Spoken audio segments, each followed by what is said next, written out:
J'ai un peu oublié là, mais à l'époque, je crois qu'on disait que c'était plus ou moins 5 millions ou 6 millions d'habitants, le Cambodge. 1 million pour Phnom Penh. Et dans les derniers temps, non, 500 000 pour Phnom Penh, et dans les derniers temps, je crois que, enfin, j'ai un peu oublié, je crois que j'ai noté, mais il y avait peut-être 500 000 personnes qui logeaient, enfin, dormaient, mangeaient, faisaient cuire leur riz sur les trottoirs.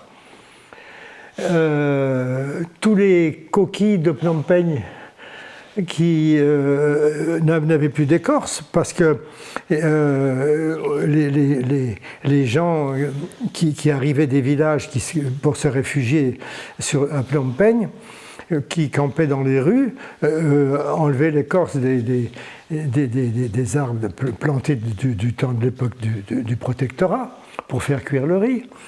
Et ils me demandaient, c'était facile. Des fois, on s'étonne l'exode, les ordres de quitter Phnom Penh que les Khmers rouges ont donnés dès le 17 avril pour tous les habitants. Mais il y avait déjà au moins plusieurs centaines de milliers de personnes qui ne rêvaient que d'une chose, c'était de repartir, qui n'avaient rien à faire à Phnom Penh. Donc, il ne faut pas s'étonner qu'il y a eu tellement de monde sur les rues, une bousculade quasiment pour partir, quoi. Et puis les uns partant, les autres, ça devenait compliqué de rester, quoi. Donc, tout ça, c'est que là, en quelques jours, Phnom Penh s'est vidé. Déjà, avant l'arrivée des Khmers rouges, on ne sait pas quand est-ce qu'ils vont arriver, mais déjà on sait qu'ils s'en approchent, ils s'approchent de la capitale. Et ce qui est sûr aussi, c'est que la ville est une forteresse. Il y a des chars partout, il y a des munitions. Il y a une armée de soldats gouvernementaux parfaitement rodés, complètement avec tout ce qu'il faut pour résister. Les Khmers rouges ne seraient jamais rentrés dans Phnom Penh sans des pertes énormes. Mais la veille, ou le jour, non, je pense que c'est la veille, Hu Hong a diffusé sur Radio Phnom Penh l'ordre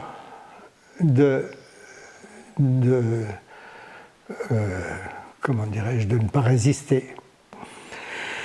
Quand vous entendez un ordre de reddition, c'est fini. Ce que vous avez entendu vous a désamorcé. Mais c'était le but aussi. Je crois que ça a certainement évité des centaines de morts, voire beaucoup plus, pour de toute manière une victoire qui n'était pas soutenable. De toute façon, le monde entier était contre Long Nol. Et pour les Khmers rouges. Donc, bon, en tout cas, quoi qu'il en soit, il n'y a pas eu un seul coup de feu d'échanger. Les Khmers rouges sont entrés dans Phnom Penh et ont passé le premier cercle, le deuxième cercle, le troisième cercle de chars, d'armes et de soldats qui avaient déjà des plans précis de quelle manière, etc., sans problème, parce qu'il y a eu une sorte de paix. Puis alors il y a eu cette espèce de pantalonnade de Ket Dara, qui c'était le fils de Long Nal, qui est entré par le nord, devant l'ambassade, sur la petite place entre le monument aux morts et le cimetière, il a mis en place une sorte de groupement avec un drapeau blanc qui s'est fait passer pour des Khmers rouges, en dépit du fait qu'ils étaient habillés comme des Américains, ce qui était complètement aberrant. Et en arrivant, ils sont passés devant l'ambassade. Moi, je les ai photographiés toutes. J'ai fait 3-4 photos au fur et à mesure qu'ils avançaient, dans un silence total. Il était 6 heures du matin. Et au fur et à mesure qu'ils avançaient, ils disaient « c'est la paix, personne ne se bat, on est tous des frères ». Voilà. Et progressivement, les gens sont dans le boulevard vide, les gens ont ouvert leurs volets, sont sortis et ils ont été accompagnés par une foule de gens en liesse, comme pour une fête. Et ils sont arrivés devant l'école française d'Extrême-Orient et donc au niveau de l'hôpital Calmette, c'était la fête, tout le monde criait, c'était la joie. En fait, c'était l'idée c'était de comment dirais-je, de négocier, de prendre la place des gouvernementaux pour négocier une paix, un arrangement avec les Khmers rouges, de façon à faire un gouvernement biparti avec les Khmers rouges et avec des gens qui étaient finalement des gouvernementaux déguisés. Mais bon, cette affaire a fait long feu. Et quelques heures après, ils ont dû être... Dans l'après-midi, ils ont probablement été exécutés au terrain qui était derrière l'ambassade, là. Et puis là, c'était une sorte de débandade curieuse, pleine de cris de joie. Et puis l'ordre est arrivé qu'il fallait que tout le monde devait partir. Alors, de mon côté, Hélène était déjà en France, elle était rentrée parce que les écoles étaient fermées, tout le monde, il y avait des instructions de l'ambassade que les Français devaient, ceux qui n'avaient pas de raison de rester devaient tous rentrer, les enfants d'abord, etc. Et elle était rentrée en France. Et puis la famille, les filles de la maison, la maman d'Hélène, moi j'étais sur place, donc c'était prévu de rester, puisque en plus de ça, il y avait un poste de l'école française d'Extrême-Orient que je voulais tenir. Ma fonction, c'était de rester. Mais au bout d'un certain temps, c'était plus possible. Des Khmers rouges sont rentrés à l'école pour brûler les livres, pour les emmener dans une camionnette. Ils ont vidé la bibliothèque. Il y a eu la première nuit, enfin les nuits suivantes, il y avait des voleurs qui volaient. C'était pas des Khmers rouges, mais il y avait énormément de voleurs qui venaient prendre les affaires de valeur restées dans les maisons abandonnées. Et moi, je suis avec mon chien, à vie. Et le lendemain, finalement, je rentre à l'ambassade. Enfin, je téléphone à l'ambassade parce qu'il y avait tellement de monde dans les rues. Devant l'ambassade, il y avait une masse de voitures qui avaient été abandonnées par les gens qui étaient venus en voiture jusqu'à l'ambassade, l'ambassade de France était devenue un immense camp de réfugiés, quoi. Il y avait 3000 personnes à l'intérieur. Beaucoup n'ont pas pu rester d'ailleurs, bien entendu. Et j'ai téléphoné pour dire que pour qu'on puisse me laisser passer, parce que la porte était fermée et tout ça, quoi. Et puis quand je suis arrivé, il y avait justement le premier contact avec les une délégation de Khmer Rouge pour parler, donner les directives du nouveau commandement de la ville de Phnom Penh. Et cette entrevue s'est mise en place à l'ambassade, à l'intérieur de l'ambassade, avec le consul de France. Oui. Alors, quand je suis arrivé, donc, il y avait la première délégation de Khmer Rouge, il y avait un Chinois, je me souviens, qui faisait peur, qui ne parlait pas un mot. Il faisait peur parce qu'il avait un visage très particulier. Et le traducteur qui était employé par l'ambassade était quelqu'un qui parlait, qui connaissait très très bien la langue, c'était un pasteur protestant. Mais il y a eu un problème de traduction qui a mis mal à l'aise les Khmer Rouges, et ça s'est senti. Puis moi, j'étais un petit peu... je venais juste d'arriver, et le malaise était précis, et puis tout d'un coup, je m'aperçois qu'il y avait cette confusion donc je rectifie sur une histoire de poisson. Le Khmer Rouge avait... l'ambassadeur avait... Le consul avait demandé la possibilité de nous donner qu'on puisse avoir du riz, de l'eau potable, et puis éventuellement il avait dit du poisson, et il avait ajouté du poisson sec, c'est très bien, c'est pas la peine de... Et le traducteur avait traduit poisson sec par un nom qui ne convenait pas. Il avait demandé, c'est un peu comme si on demandait du caviar ou du saumon, quoi, fumé, quoi. Et les Khmer Rouges ne comprenaient pas trop. Et puis moi, de la place où j'étais, spontanément, j'aurais mieux fait de fermer ma gueule, mais parce que c'était tout à fait déplacé de ma part. Mais j'ai dit, si c'est pas du poisson, si c'est pas du caviar, le poisson sec ira très bien. Un truc comme ça.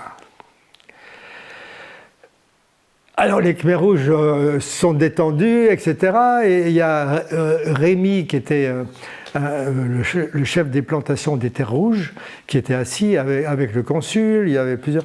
Ah, Bizo, rapproche-toi, viens, assieds-toi avec nous, etc. Et puis, que je connaissais déjà, la plupart des gens qui étaient là, je les connaissais.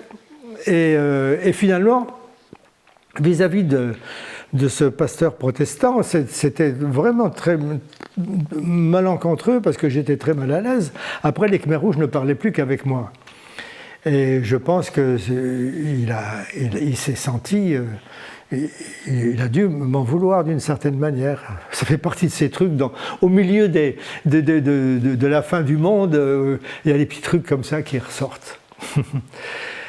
Et donc, à partir de là, j'ai été désigné comme celui qui serait leur contact. Plus personne n'avait le droit de sortir de l'ambassade. Et le seul contact que les Français auraient avec les Khmer Rouges devait être un contact officiel, enfin régulier. Et j'en étais chargé. Et j'ai eu l'autorisation donc de sortir aussi pour chercher du riz, des sacs de riz, de la nourriture, parce qu'une grande partie des gens étaient partis sans rien à bouffer, quoi.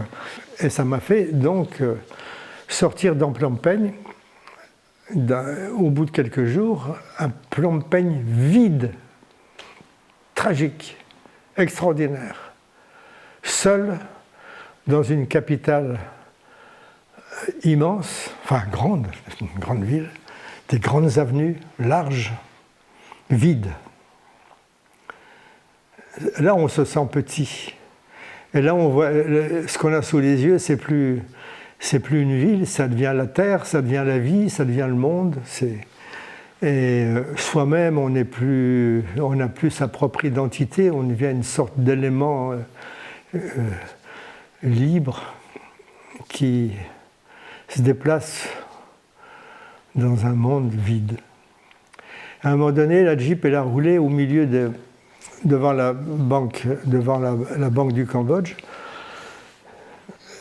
qui avait été éventrée, je ne sais pas très bien à travers quoi, mais il y avait des milliers de coupures, des équivalents de 100 euros ou 50 euros, quoi, tout neuf. Et éventuellement pas neuf, j'en sais rien. Mais il y en avait plein partout. Et en roulant, même en roulant au ralenti, il y avait des billets qui volaient autour de la voiture. Pas rien, hein. Et tout ça n'avait plus de valeur, étant donné que les Khmers rouges ont supprimé la monnaie. Alors j'avais sympathisé avec le chef des Khmers rouges. Lui aussi, c'était un drôle de gars. Il s'appelait Niem. Et il avait une personnalité très forte. Et donc, on avait sympathisé parce qu'un soir, j'étais retourné à l'école française d'Extrême-Orient pour je ne sais plus quoi. Et puis, il était la nuit était tombée sur tout. Donc, le silence, le vide, le silence, l'obscurité. Et puis, il était en train de fumer une cigarette devant l'ambassade de Corée, qui était face à l'ambassade de France, où il avait amener ses quartiers. Et il me voit passer et dit ah, Bizot, t'es triste. Alors il me dit t'es bien triste. Il dit c'est parce que ta femme est pas là. Ta femme te manque. Alors je me suis arrêté, puis on a parlé un peu, puis on a marché ensemble. Et on n'a pas tellement parlé, mais on a marché ensemble. Et quand on a tellement de choses à se dire, ou quand il y a tellement de choses à dire, et qu'on ne parle pas, ça crée des liens de communication étonnants. Et c'est là que je lui ai dit qu'il y avait un Français qui s'appelait Migaud. Sa fille était morte. Elle était enterrée dans le cimetière depuis une quinzaine de jours. Elle venait juste de mourir. Et qui voudrait bien aller au cimetière pour faire un adieu à leur fille. Et la fille avait 16-17 ans, quoi, tu vois. 18 ans, non, 17. Et il m'a dit, oui, ben on verra. Et puis finalement, il avait donné son autorisation, mais quelques jours plus tard. Et donc, un matin, j'arrive et il me dit, ou il me fait appeler, parce que de temps en temps, il me faisait appeler pour quelque chose de précis. Et il me dit, voilà la liste qu'on a des personnalités du gouvernement. Alors il dit le gouvernement ennemi, lâche et anti-Khmer, enfin je ne sais plus quoi. Ces personnalités sont chez vous, il faut qu'elles sortent. À 11h, si elles ne sont pas sorties, on va les chercher. Il dit, mais ces gens-là, ils ne sont pas là. Hop, voilà. Et franchement, j'y croyais pas. Alors, je retourne avec la liste, je rentre à l'ambassade, je vais voir le consul, il était en train de discuter dans son bureau avec... il faut savoir que Dirac, Jean Dirac, dont la fonction était celui de consul, a eu cette qualité. C'était un homme qui était plus âgé que nous, et il a vu des responsabilités pendant la guerre. Il habitait Lyon. C'était un homme d'expérience. Le pire dans la situation où il se trouvait, ça aurait été un jeune diplomate. Parce que les questions qui se sont posées sur le moment ne relevaient plus de la compétence d'une fonction, mais relevaient des qualités d'homme, humaines. Et Dirac les avait. Et je mets la liste que Niem m'avait donnée. des noms des personnalités khmères qui se trouvaient cachées chez nous, soi-disant. Et je vois Dirac devenir tout rouge et me dire « Bon sang, mais enfin, ici c'est une ambassade, on va quand même pas les livrer. Et le droit d'asile, etc. » ou je ne sais plus quoi. Et c'est là que je me rends compte que c'était vrai. Et alors je lui dis « Où vous les livrez, enfin, où ils sortent, où les Khmers rouges rentrent. » C'est l'enjeu qui a été posé mot pour mot par Niam. Oh, le truc, t'imagines un peu. Alors finalement, la décision, moi je me souviens plus très bien si la décision a été prise dans la foulée ou si il y a eu des discussions autour de ça. Il a été vite convenu que la meilleure façon, c'était d'en parler avec les gens qui étaient là. Est-ce qu'ils acceptaient de sortir? Ou s'ils refusaient, ben alors on verra bien. En leur posant le problème tel qu'il est posé. Et finalement, il n'y avait aucune chance pour ces gens-là. Il n'y avait aucune chance. Parce qu'il était évident que la possibilité des Khmers rouges, même s'ils n'étaient pas rentrés avec des fusils, etc., mais c'était quand même possible. Ça, enfin, en tout cas, le risque était immense. Mais c'était pas difficile de faire le tri à la sortie, faire sortir tout le monde avec un contrôle. Donc, la décision a été prise par les Khmers, par les personnalités en question, de sortir. Alors d'autres que le consul sont allés chercher les autres personnalités. Les petits-enfants de Sihanouk, qui avaient, je sais pas, 9-10 ans, ils étaient contents quand ils ont su qu'ils allaient partir. Ils étaient contents. Tout le monde eux, ils étaient gays, alors que leur maman, elle l'était beaucoup moins.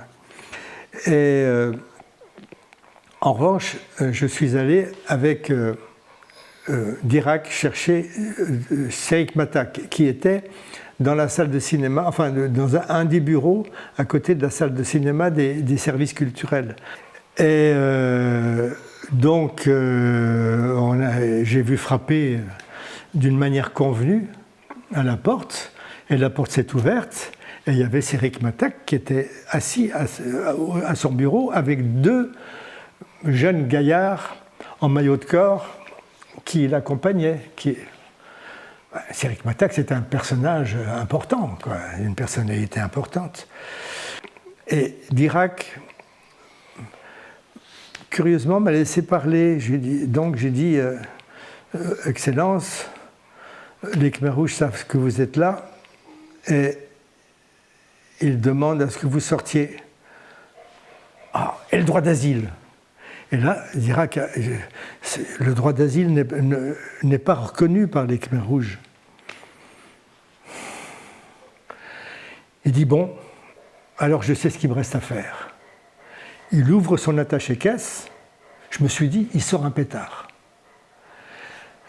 Et la porte avait été refermée derrière nous, et j'ai vite rouvert la porte en tournant la clé, je ne sais plus de quelle manière, où j'ai fait le geste, et j'ai vu qu'il sortait en fait son pantalon, parce qu'il était en caleçon.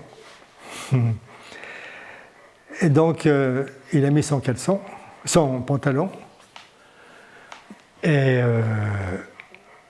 il a dit, bon, allons-y. Et j'ai dit, ou le consul a dit, mais aux deux estafettes, je ne sais pas comment, les deux jeunes personnes, c'était des soldats qui l'accompagnaient, eux n'avaient pas à sortir, ils n'étaient pas sur la liste. Non, pas du tout. Ils ont dit, non, on reste avec son Excellence. C'est quelque chose, hein? Ouais. Et ils sont sortis, voilà. Et En sortant, alors il y avait déjà des camions qui étaient là, là où la femme de Sihanouk est montée. Quand on est sorti, il y avait des gens qui l'aidaient à monter derrière un camion bâché avec les enfants. Et puis, le Chinois qui faisait peur au début, il faisait peur parce qu'il avait un visage grêlé, une sorte de smoule, de petites cicatrices sur le visage comme ça. Très souriant, il est venu à la rencontre de Siric Matak, les bras ouverts. Et Siric Matak, qui ne pouvait pas le connaître, d'ailleurs il s'est avéré probablement qu'il ne se connaissait pas, a été aimable et donc ils se sont fait une accolade fraternelle et il l'a fait monter dans la Jeep où il était assis, à côté du chauffeur. Et alors, Siric Matak lui dit non, non, après vous. Et alors, il lui dit non, non, non, non. Et finalement, le Chinois accepte de monter au milieu, à côté du chauffeur, et Siric Matak à l'extérieur, ça faisait 3 personnes devant. La Jeep est partie un petit peu, et puis elle est arrêtée, et à nouveau, le Chinois a fait comprendre qu'il fallait que Siric Matak se mette au milieu, parce que probablement qu'il a eu peur que Siric Matak essaye de se sauver. Voilà, ils sont partis en disant au revoir. Comme ça, Siric Matak, il a fait au revoir de la main, comme ça. Oh, ça n'a même pas duré 1 heure, leur histoire. J'en sais rien, mais c'est évident qu'il a été immédiatement, ou dans la foulée, il a été fusillé. Enfin, tué, quoi.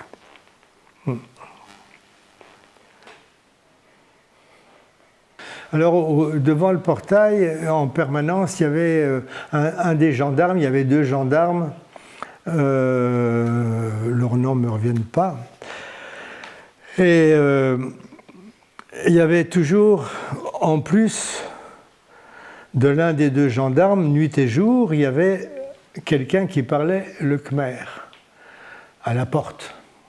Et un des moments où j'étais en permanence est arrivé au milieu, parmi la foule des gens qui passaient devant l'ambassade pour sortir, il y avait les trottoirs et l'avenue étaient pleines de gens.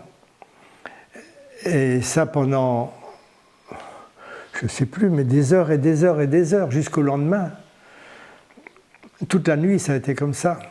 Et le lendemain, je pense que c'était le lendemain, qui est arrivé une Mercedes, vitres teintées, etc., une belle Mercedes, qui freine devant l'ambassade. Et il y avait déjà des khmers rouges. Ah non, non, ça devait être déjà le lendemain. C'est le 19 peut-être. Et ça a duré longtemps, l'exode. Hein, ça ne s'est pas fait en quelques heures. Et l'ambassade, la Mercedes arrive, freine, la porte s'ouvre et une jeune femme habillée en noir, mais élégante, avec une sorte de pantalon un peu serré, des hauts talons, ou en tout cas avec des semelles de bois qui claquaient. Elle arrivait comme ça, précipitée. Elle tenait un nouveau-né qui devait être le sien dans ses bras. Elle avait le visage bouleversé. Elle me dit « Laissez-nous rentrer, laissez-moi rentrer. » Alors je lui dis « Madame, vous avez un passeport étranger ?»« Non, non. » Elle comprend. « Qu'est-ce que vous dites ? Est-ce que vous avez un passeport étranger ? »« Non, non. Laissez-moi rentrer, s'il vous plaît. » Oh, tu vois un peu le truc.